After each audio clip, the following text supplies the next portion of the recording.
گیا ہے، لیکن میں تجھ جیسے دشمن کے بارے میں خوش ہونے کا موقع بھی نہیں دینا چاہتا۔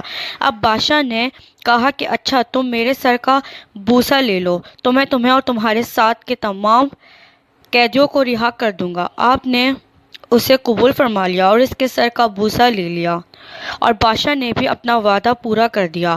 آپ اس طرح سے اپنے ساتھیوں کو چھڑانے میں کامیاب ہو گئے۔ عبداللہ رضی اللہ تعالیٰ عنہ نے یہاں سے آزاد ہو کر حضرت عمر فاروق رضی اللہ تعالیٰ عنہ کے پاس پہنچے تو آپ نے انہیں بڑے ادب کے ساتھ ممبر رسول اللہ صلی اللہ علیہ وآلہ وسلم پر بٹھایا اور فرمایا کہ عبداللہ رضی اللہ تعالیٰ عنہ اپنا واقعہ ہمیں سناؤ۔ چنانچہ جب آپ نے شروع کیا تو خلیفۃ المسلمین رضی اللہ تعالیٰ عنہ کی آنکھوں سے آنسو بہنے لگے، تو آپ صلی اللہ علیہ وآلہ وسلم نے فرمایا کہ ہر مسلمان پر حق ہے کہ عبداللہ رضی اللہ تعالیٰ عنہ کی پیشانی چومے، اور میں ابتدا کرتا ہوں۔ سبحان اللہ۔